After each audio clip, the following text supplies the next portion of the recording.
নমস্কাৰ, মই প্ৰাঞ্জল প্ৰতিম বৰুৱা স্বাগতম জনাইছোঁ মোৰ যোৰহতীয়া অসম চেনেলটোলৈ। মিয়া সন্দৰ্ভত যিটো গান উলিয়াইছিলে মিয়াই, গতিকে সেই সন্দৰ্ভত যিটো বিহু উলিয়াইছিলে মিয়াই, গতিকে সেই সন্দৰ্ভত আমাৰ মুখ্যমন্ত্ৰী ডাঙৰীয়াই কি ক'লে আমি চাওঁচোন আহক।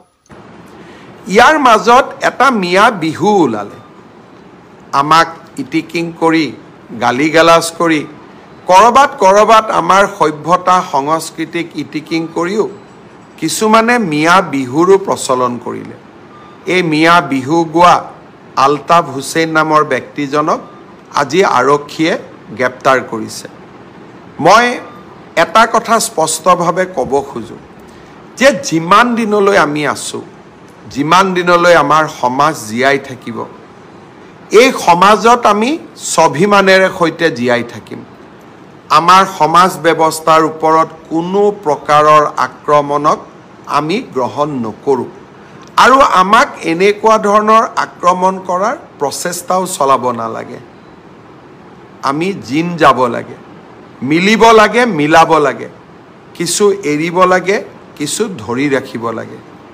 কিন্তু যদি এৰি দিয়াৰ প্ৰৱণতাৰ পৰিৱৰ্তে অকল ধৰি ৰখাৰ প্ৰৱণতাহে হয়, তেতিয়া কোনো জাতিয়েই নতুনকৈ অহা সমাজখনত জিন যাব নোৱাৰে।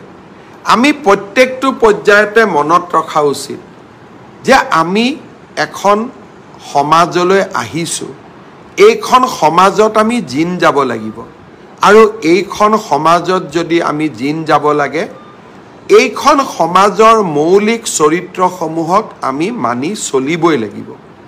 কোনোবাই যদি আমাৰ সভ্যতা সংস্কৃতি, আমাৰ খাদ্য, আমাৰ সংস্কৃতি, আমাৰ গান, আমাৰ নৃত্যক খুব বেলেগ ধৰণে ইয়াক প্ৰচলন কৰিবলৈ চেষ্টা কৰে, কোন অসমীয়াই তাক মানি ল'ব? আমাৰ বাপতি সাহোন বিহুটোকো যদি মিয়া বিহুলৈ ৰূপান্তৰ হয়, কোন অসমীয়াই তাক মানি ল'ব? আমি কিমান দিনলৈ জীয়াই থাকিম নাজানো, কিন্তু জীয়াই থকা দিনকেইটা আমি নিশ্চিতভাৱে শিৰ নত কৰি আমি জীয়াই নাথাকোঁ। আমি উচ্চ শিৰ লৈয়ে জীয়াই থাকিম আৰু যিমান দিনলৈ জীয়াই থাকিম আমি স্বাভিমানেৰে সৈতে জীয়াই থাকিম। মই ভাবোঁ যে মোৰ এই বাৰ্তা সকলোৱে ইতিবাচক ৰূপত গ্ৰহণ কৰিব। ভূপেন হাজৰিকা ডাঙৰীয়াৰ সেই কথাষাৰলৈ, বাক্যষাৰলৈ মনত ৰাখিব যে কিছু ধৰিব লাগিব, কিছু দিব লাগিব, কিছু এৰিব লাগিব, তেতিয়াহে এখন বহল সমাজৰ বুকুত আমি জিন যাব পাৰিম।